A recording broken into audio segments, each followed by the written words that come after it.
Hi, this is Pierre-Yves Delacote working at Planet Technologies. Um, I want to talk about overlaps in Microsoft 365. I think that's the biggest issue that you can have in Office 365, Microsoft 365. It's the overlaps. There are tons of overlaps between services, products, and almost all the customers are asking when to use what, when to use Teams compared to SharePoint, compared to OneDrive, compared to Yammer with Outlook, when to use Planner compared to To-Do, compared to Task in Outlook, and so on. So I have just a simple advice. There is no one truth. And there's certainly not one size fits all needs. So it's probably going to depend on your end users. So to find out what fits the best to you, you need to experiment. You need to try. Maybe first you're going to draft some sort of governance on how to use what, when, for who.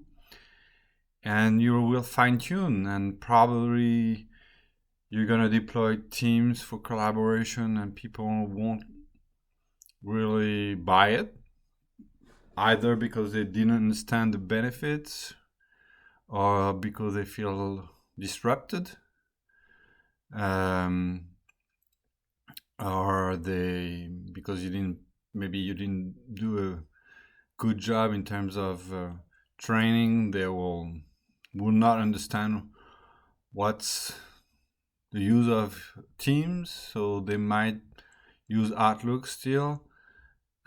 So I will say there's no one right governance in terms of usage, in terms of best practice. You need to learn what's the best for you. You need to experiment. It will probably be different from one business unit to the other, from one population to the other. There's so many factors that we are humans, so we are different. We have different needs. And when we have the choice of using several tools to achieve the same things, it's probably going to be some differences in terms of usage within your organization. So my advice is experiment, storytell what's working well, why, so people can explain why they choose Teams over SharePoint or over Outlook. If you really want that people embrace transparency, vulnerability, so people will, I don't know, maybe you want them to be more, to have more initiatives, to express themselves, their ideas, their thoughts. There are products that are better than others.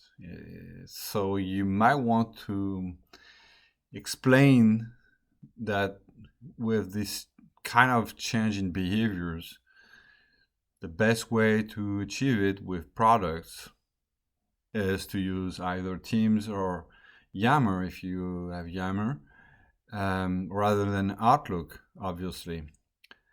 But it's a matter of behavior, and it's also a matter of having the right tools. But first, it's a matter of behaviors.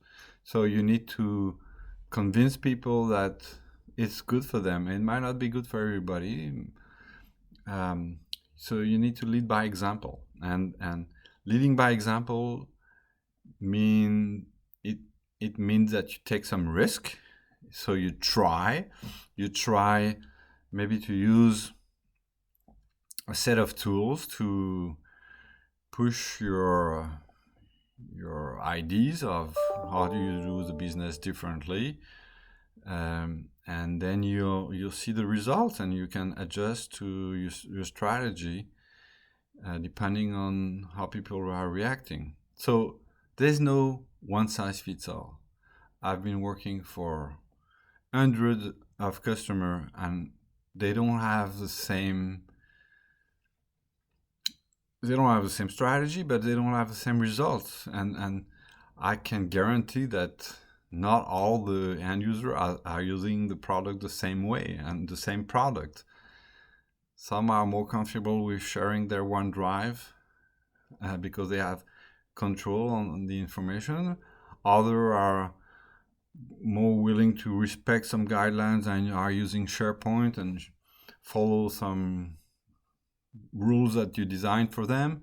And others are more inclined to use more instantaneous tools like Teams, because they maybe they like to work with that kind of tool, also with being mobile. So it will really depend on the population. So there's no one size fits all. There's no a perfect governance guidance that you can push to your end users. It has to be built, and the best governance is when you are able to explain through storytelling what worked for you and why, so people can share their ideas and see if their experience can fit other needs within the organization. So that was the tip of the day about when to use what. There's no one answer. Cheers.